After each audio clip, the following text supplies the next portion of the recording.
তাহসিন আর রেজা দুজনে আড্ডা দিচ্ছে। হঠাৎ তাহসিন বলল, শোন, আজকে তোর ভাবির সাথে দেখা করতে যাব, কোন শার্টে আমাকে ভালো লাগবে বলতো? রেজা বলল, তুই যা পড়িস তাতেই তোকে ভালো লাগে, তোর যেটা ইচ্ছে পড়। তাহসিন বলল, শালা, তোকে জিজ্ঞেস করেছি, তুই বল না, আমি নিজে ঠিক করতে পারলে তোকে বলতাম নাকি? রেজা বলল, তোর লাল অথবা নীল শার্টটা পরে যেতে পারিস।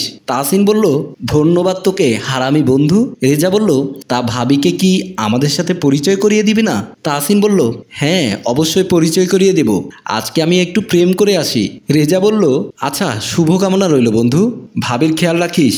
তাহসিন বলল, আচ্ছা, তাহলে তুই যা, কালকে দেখা হবে। রেজা বিদায় নিয়ে চলে গেল। তাহসিন মনে মনে বলল, আমাকে পাগলে পেয়েছে, আমার প্রেমিকার সাথে তোর দেখা করাবো? শখ কত সাহেবের, আমার গার্লফ্রেন্ডকে দেখবে। রামিসা তাহসিনের অপেক্ষা করছে আর নিজে নিজে বলছে, আরও প্রেম করো, তাহলে আর এভাবে অপেক্ষার প্রহর গুনতে হবে না।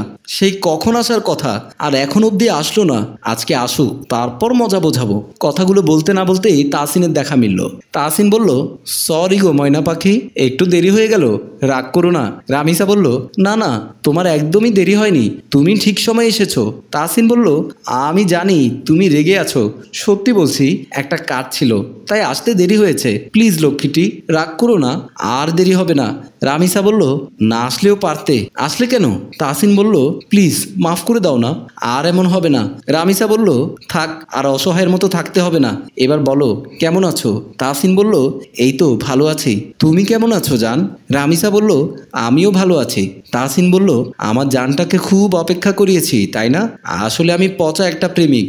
রামিসা বলল, থাক, আর ঢং করতে হবে না, অপেক্ষা কতটা ভয়ঙ্কর সেটা তো তুমি জানোই, তারপরও এতক্ষণ অপেক্ষা করালে। তাহসিন রামিসার কপালে চুমু খেয়ে বলল, রাগ করতে হবে না, আর এবার একটু হাসো। রামিসা তাহসিনের স্পর্শে যেন সব কিছু ভুলে গেল। রেজা তার গার্লফ্রেন্ডের সাথে ঘনিষ্ঠ অবস্থায় শুয়ে আছে। তিশা বলল, আমাদের কাজটা করা উচিত হবে না, বিয়ের আগে এটা করা ঠিক নয়। রেজা বলল, এত চিন্তা করছো কেন, আমি তো তোমাকে বিয়ে করব, তাহলে এত সংকোচ করছো কেন?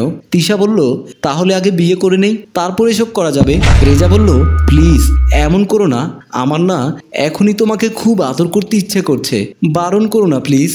তিশা বলল, আমার কেমন জানি ভয় হচ্ছে, এটা করা উচিত হবে না, নিজেকে একটু সামলাও। রেজা বলল, কলিজা না তুমি, একটিবার আমার প্রস্তাব মেনে নাও, আর তুমি যে বিষয়ে ভয় পাচ্ছ তেমন কিছুই হবে না, আমি কখনো তোমাকে ছেড়ে যাব না। তিশা নিজের ভালোবাসার মানুষের কথায় হেরে গিয়ে নিজের সতীত্ব বিসর্জন দিতে তৈরি হয়ে গেল। রেজা তিশার সম্মতি পেয়ে তিশাকে জড়িয়ে ধরে চুমু খেতে লাগলো। তিশা আর কোনো বাধা দিল না। রেজা তিশার বুকে ঘন ঘন নিঃশ্বাস ফেলছিল।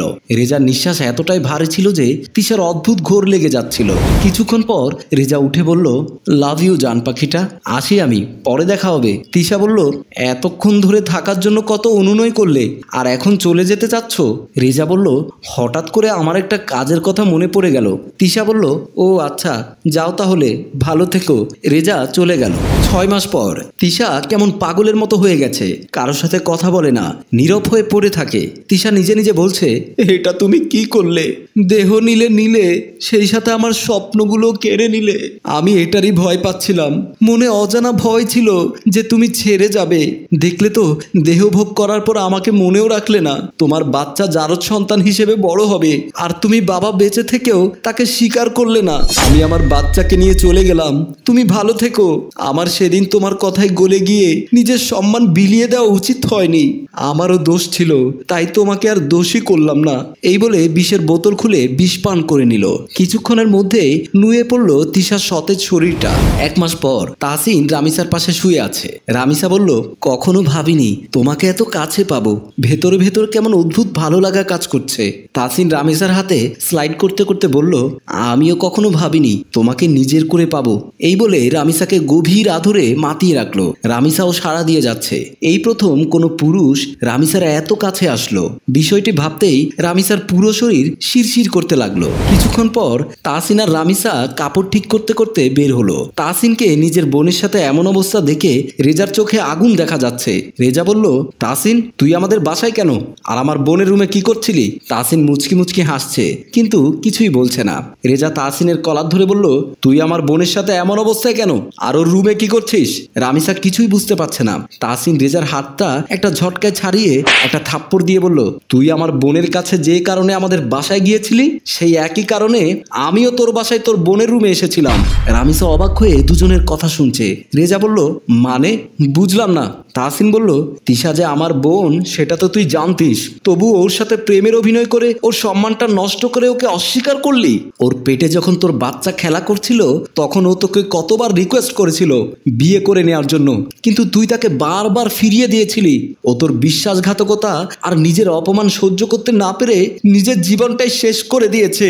আমার একমাত্র বোনটা তোর কারণে আমাদের ছেড়ে চিরদিনের মতো চলে গেছে। রামিসা এবার আর চুপ করে থাকতে পারলো না। রামিসা নিজের বড় ভাই রেজার গালে চড় দিয়ে বলল, ছি ভাইয়া ছি, তুই এতটা নীচ মানসিকতার হতে পারিস তা কখনো ভাবতে পারিনি। রেজা গালে হাত রেখে চুপ করে আছে। তাসিন বলল, আমি আন্তরিকভাবে দুঃখিত রামিসা, আমাকে তুমি ক্ষমা করে দিও। তোমার ভাইকে বোঝানোর জন্যই আজকে তোমার সাথে ফিজিক্যাল করলাম, না হলে এর আগে কখনো তোমার দিকে নোংরা দৃষ্টিতে তাকাইনি, সেটা তো তুমি নিজেই জানো। রামিসা কিছু বলার ভাষা খুঁজে পাচ্ছে না। তাসিন বলল, আর হ্যাঁ শোন, রামিসা যে তোর বোন ছিল সেটা আমি জানতাম না। আমি তিশার চিঠি পড়ার পরই জানতে পেরেছি রামিসা তোর বোন, আর তাই তোকে শিক্ষা দেওয়ার জন্য তোর বোনের সাথে এই কাজটা করলাম। কথাগুলো বলেই তাসিন চোখ মুছতে মুছতে চলে গেল। এদিকে রেজা নিচের দিকে তাকিয়েই আছে। রামিসা বলল, তোকে আমি ঘৃণা করি, আর কখনো তোকে ভাই বলে পরিচয় দেব না বলেই দ্রুত বের হয়ে গেল। সবকিছু মিথ্যে হলেও প্রকৃতি আসলেই সত্য। প্রতিটি ক্রিয়ারই কিন্তু বিপরীত প্রতিক্রিয়া থাকে। আপনি যা করবেন তা ঘুরে ফিরে আপনারই আঙিনে এসে হামাগুড়ি খাবে। তাই কিছু করার আগে নিজেও প্রস্তুত থাকবেন সেটা ভোগ করার জন্য। রচনায় এস.এ. তানিশা রহমান, পরিচালনায় রেজাউল কবির চৌধুরী, প্রযোজনায় মঞ্জুর মোরশেদ।